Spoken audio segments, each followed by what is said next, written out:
Like the early CrossFit stuff was really sharp. Like I remember reading some of Glassman's early stuff where it was like a mix of like weightlifting, skill development, aerobic capacity, like low endurance. I get on the bike and ride, 20 miles. And then it was like this metabolic conditioning piece. And it was really sharp.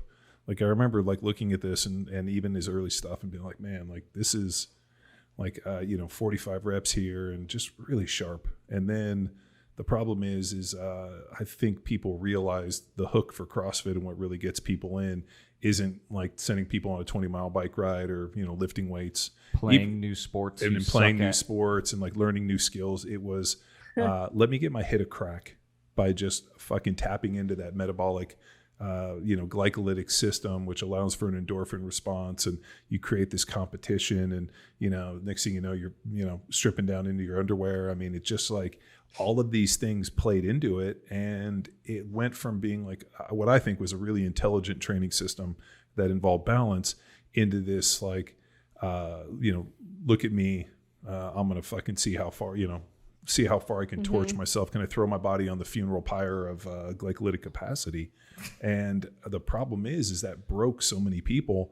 I mean, we saw it in our own CrossFit gym where it was like, the more we programmed it, the more they came, the more members we had, and the more shattered people got. And it's like, it's like this weird kind of like, dude, like we're fighting people to keep like, like people are fighting to come in the door. We can't make enough money, but yet everybody's getting killed. And then they're starting their own gyms and continuing this whole cycle. And then we're like, hey, we're going to lift some weights. We're going to add some balance in this. And all of a sudden, as everybody got better, all of a sudden our member number went down. And it's like, so wait a minute, I got to program these workouts of death and try to kill people to get people in the door. Well, nothing has changed, John. Some of our online programming, we got to dose them. Yeah, we got to hit them with it. No, but it was such a weird thing trying to explain it to people. I'm like, you need some balance. Like, I know, like, I don't want to see you at the gym 6 days a week. I want you to get outside. I mean, we lived in California at the time. I'm like, go to the beach, go ride your bike, go run on the beach, go climb a mountain, do something away from it. But no, people just wanted 6 a.m., show up, fucking set me on fire and send me out the door. And it was this weird kind of, catch-22 to the point where you're like, I'm just going to sell the gym and I don't want to come here anymore because I can't just continue to fucking burn people to the ground. And that was an interesting piece. And I wonder if you start balancing this idea of like a really intelligent training system and approach with like, now I got to make money. Yeah, I was right there. Like when I first started doing CrossFit, I was like, that was me. Like, I was like, I need to be dead on the floor after every workout with a sweat angel or else I didn't work hard enough.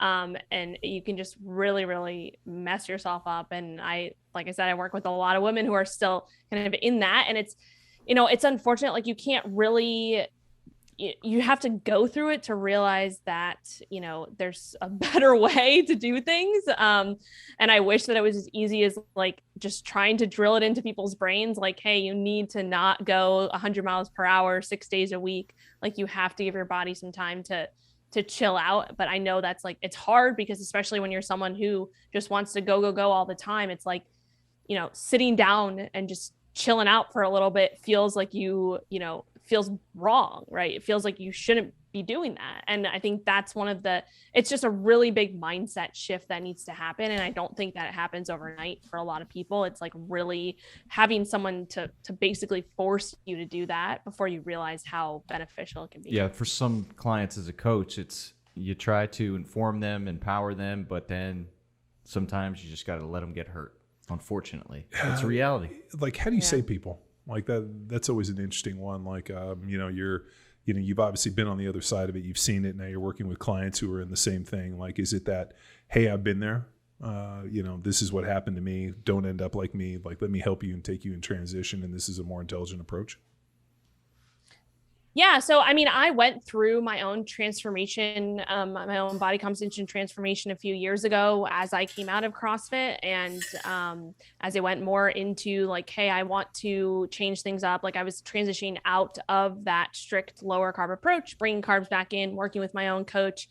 And so I like learned lots throughout that transformation. That's really what I based my Keto for Women program on through that. And then also bringing clients through that as well throughout that 2-ish year period of time. And just kind of, as I have a new client coming on, I just explain to them and show them the results of people who went from training 6 days a week to training 3 days a week and not eating carbs to eating carbs, or bringing carbs back in strategically. Right. And so just showing them that kind of whether it's a transformation picture or kind of bringing them through the process of what it looks like and what they are going to expect or what they should expect. And just kind of, again, educating them and teaching them, the importance of all the things I mentioned before: recovery, sleep, stress management, like all of these different lifestyle factors that a lot of people tend to put on the back end because they're not sexy. No one wants to hear you should be sleeping 7 to 9 hours a night. You should be maybe meditating a little bit or doing something that brings you into that, parasympathetic mode. A lot of people don't want to hear that because they're like, oh yeah, whatever. But it's really like, those are a lot of the least sexy things that make the biggest difference over the long term that I've found.